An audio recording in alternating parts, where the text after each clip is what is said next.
So this video is going to be how we can use tangent lines to come up with linear approximations to solve problems that we might not have been able to solve otherwise.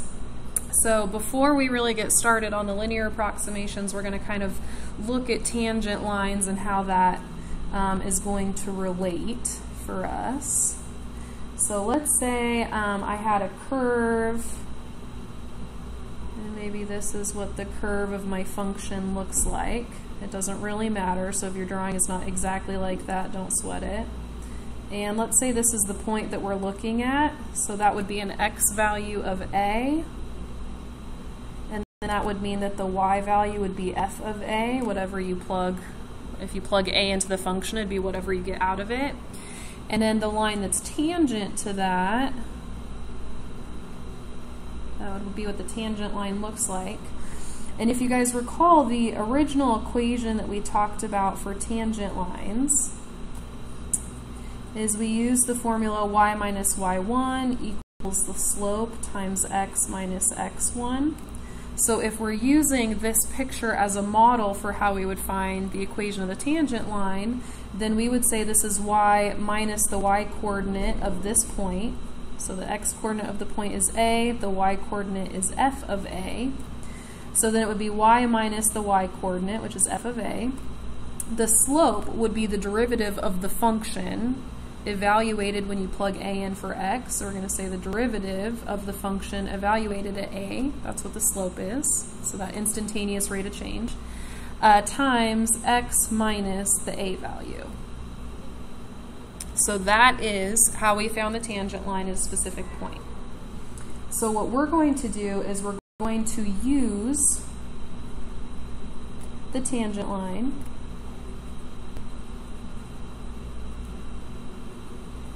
to approximate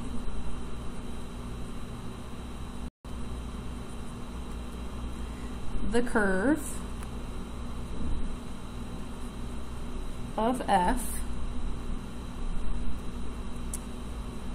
when x is near a.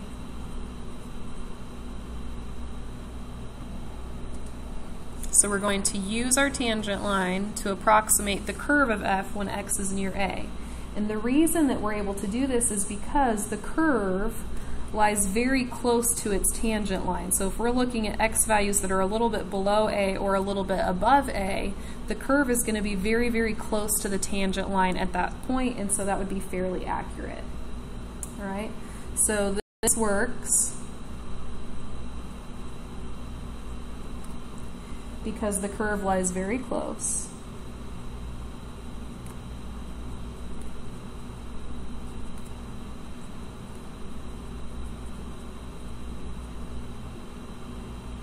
To its tangent line,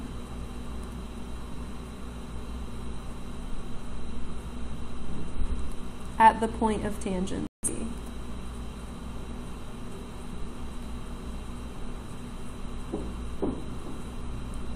And the point of tangency is the point on the curve that the tangent line goes through. So that's the point of tangency.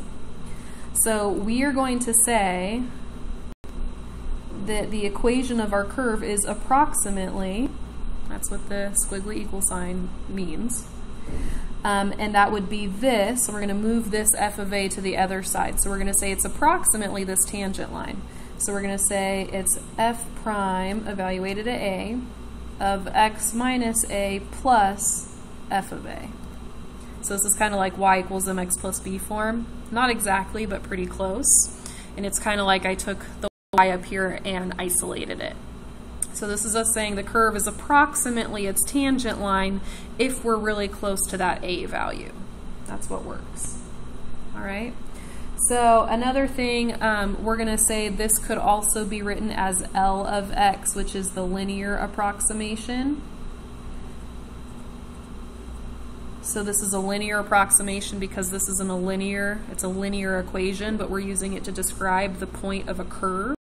It's a linear approximation. You could also call it the tangent line approximation.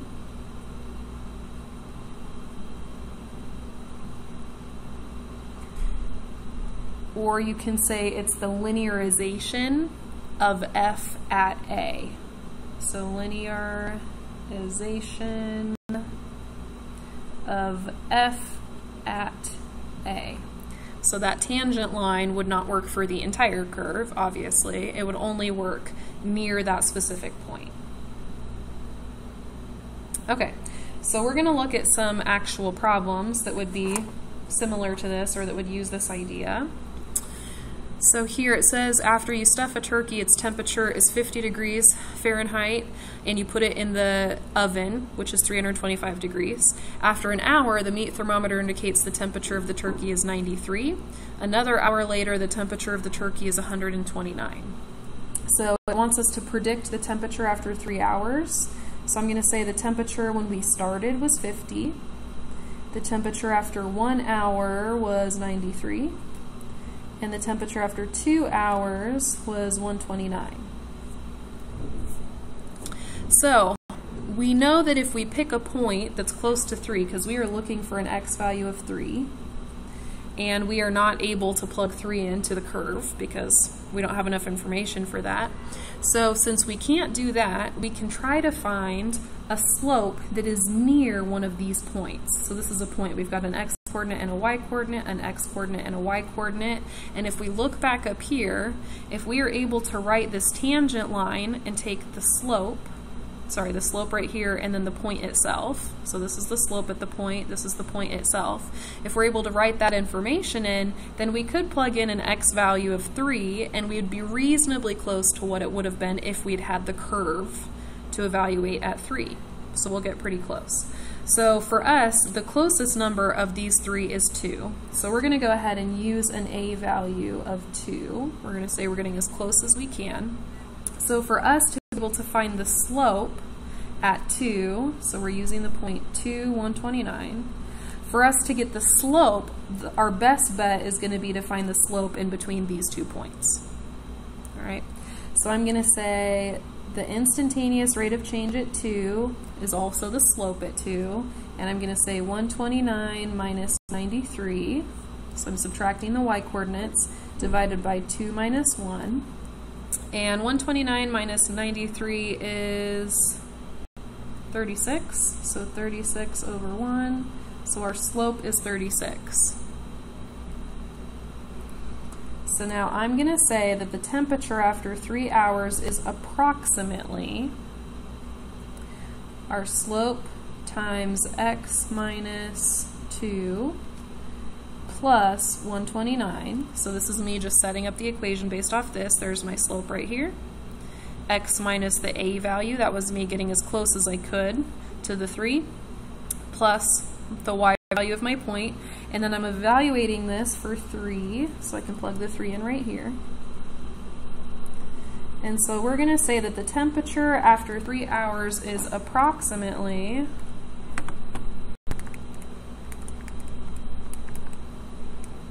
165 degrees.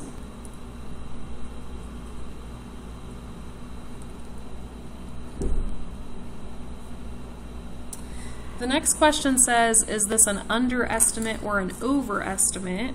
And so we have to think about how curves work and how tangent lines work. So if we go ahead and draw a sketch of the information that we were given, we could say maybe this is 50 degrees right here, and there's 100 degrees, and there's 150 degrees. So at time equals 0, we have 50 degrees. At 1 hour, we've got 93 degrees. At 2 hours, we've got 129 degrees, and we would notice that the curve kind of looks like this, and eventually it would level out as our turkey got really close to being the 325. Hopefully you're not cooking your turkey so it becomes that heat, but that's what the curve would look like. So if you can imagine your tangent line is going to be at 2. So there's our tangent line, and our tangent line is a little bit above the curve. So we are going to say that the 165 degrees is an overestimate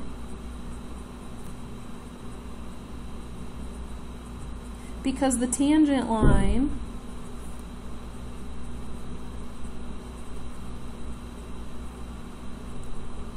is above the curve?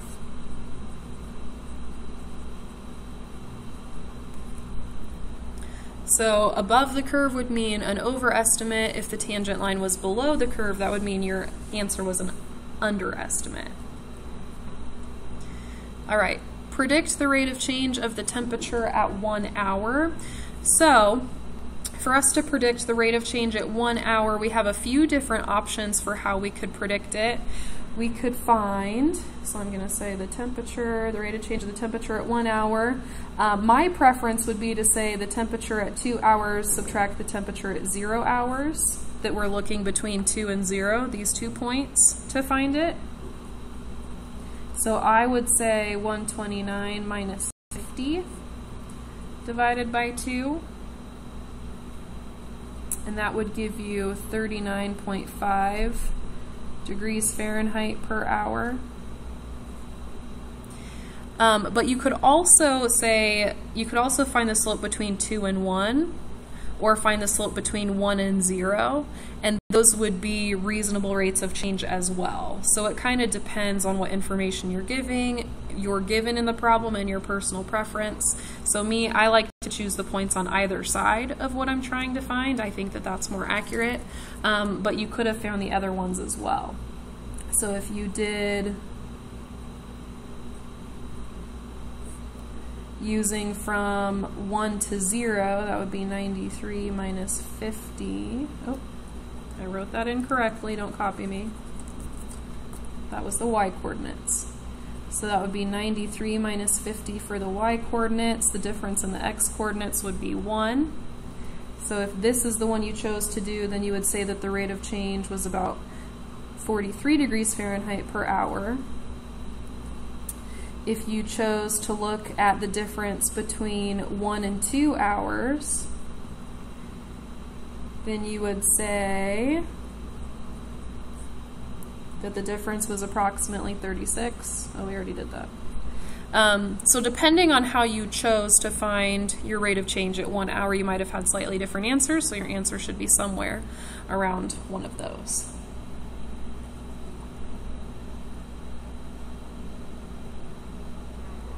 Okay, so next it says to find the linearization of this curve at x equals 1. So they are telling us to use the a value of 1. And then once we find it, we're going to use it to approximate some square roots there and determine whether those are underestimates or overestimates.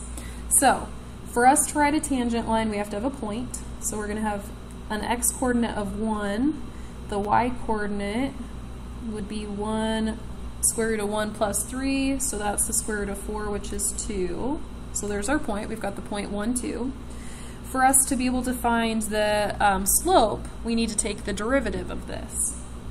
So I'm going to say f prime of x, and for me it's going to be helpful for me to think of this as x plus 3 to the 1/2 so that I can use the chain rule. So I'm going to drop the 1/2 to the front, x plus 3 to the negative 1/2 multiplied by the derivative of the inside, which is 1. So I'm going to go ahead and simplify this a little bit. I have 1 divided by 2, and then that's the square root of x plus 3. So that is my derivative right there. I want to evaluate my derivative at an a value of 1 to find my slope right there at 1. So I've got 1 over 2 times the square root of 1 plus 3. So this is 1 over 2 times the square root of 4. And the square root of 4 is 2, so 2 times 2 is 1/4. So our slope is 1/4. So if we are going to write the linearization for this problem,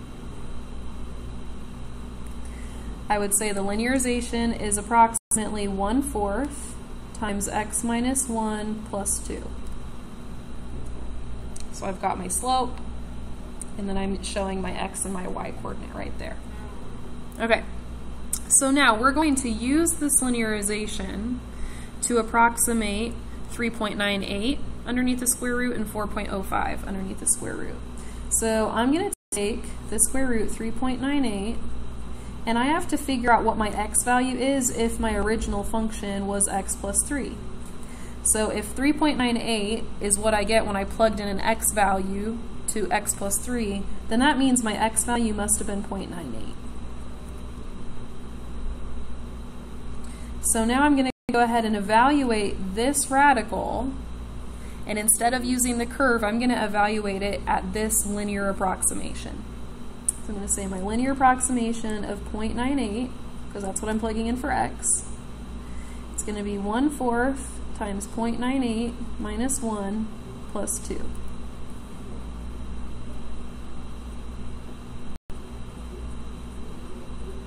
So if I plug that into my calculator, 1/4 times 0.98 minus 1 plus 2.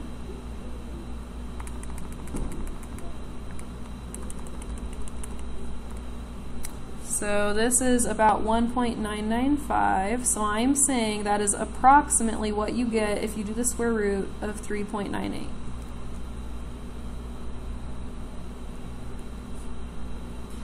I can do the same thing for 4.05. So 4.05, if I rewrite this and I think about what my x value would be if it was x plus 3, that means my x value is 1.05. So I'm going to use the same equation. I've got 1/4, 1.05 minus 1 plus 2.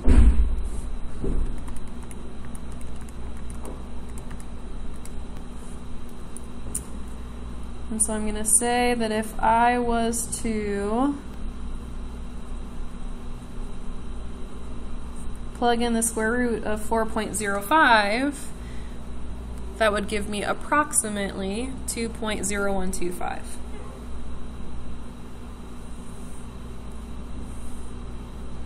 Now these two radicals are good to evaluate because these numbers are fairly close to where I evaluated this curve, an a value of 1. They're not super close. I mean, they're reasonably close.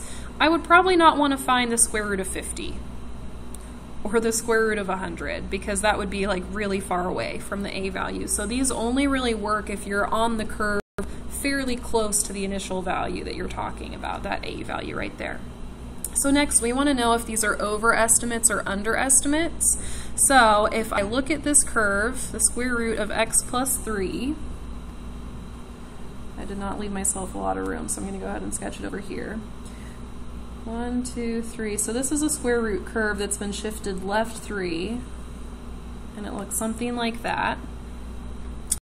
And we are looking at the tangent line at x equals 1, so x equals 1 is right here, and if I were to draw the tangent line,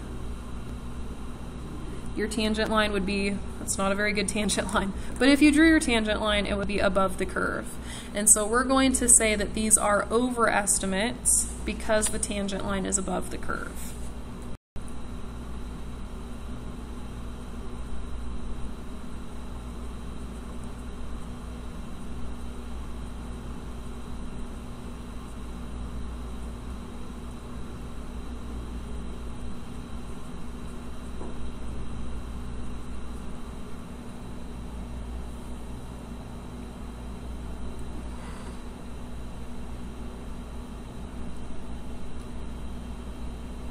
All right, for the next problem, they want us to find the tangent line approximation or the linear approximation of this curve at that point.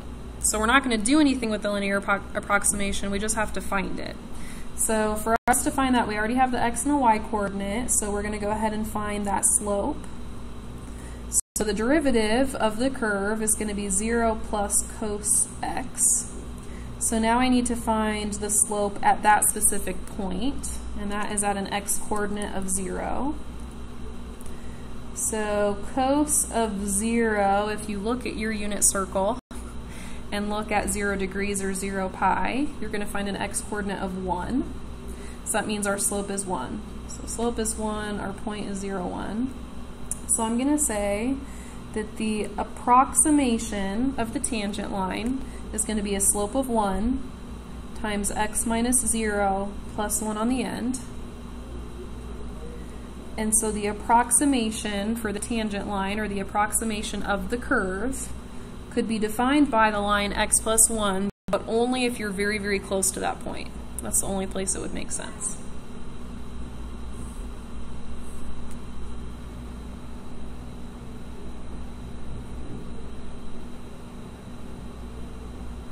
Okay.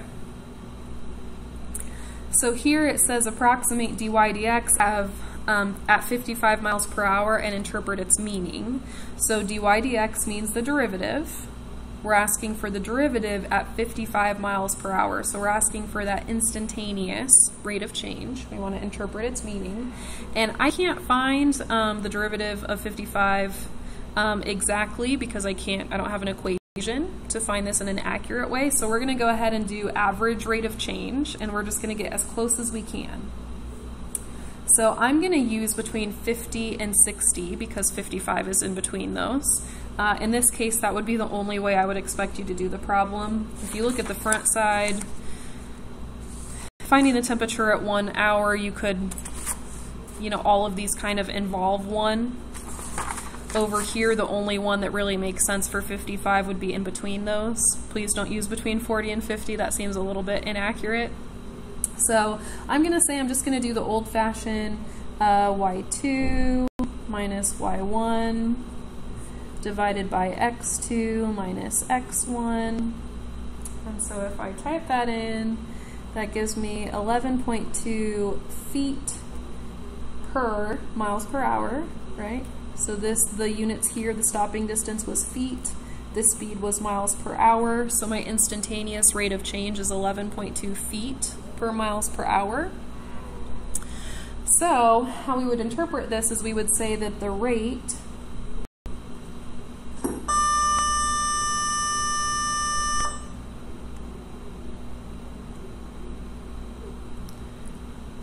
the stopping distance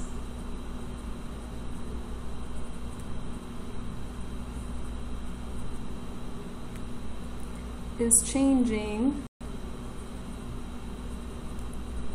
at 55 miles per hour is approximately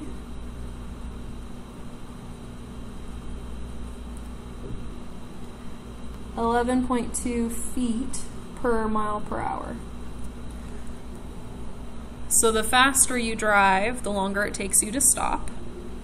And so this is saying that as your speed is increasing, as you're speeding up 55 miles per hour, as you're driving faster, then your stopping distance is increasing by 11.2 feet per mile per hour. So at 56, it would be approximately 11 feet longer than it was at 55, if that makes sense. Or at 50, if you compare the stopping distance between 54 miles per hour and 55 miles per hour, at 55 miles per hour, it would be approximately 11.2 feet more than it was at 54 miles per hour. So this is not telling you what your stopping distance is. It's saying how much it has increased by between the last mile per hour and the next one you're talking about.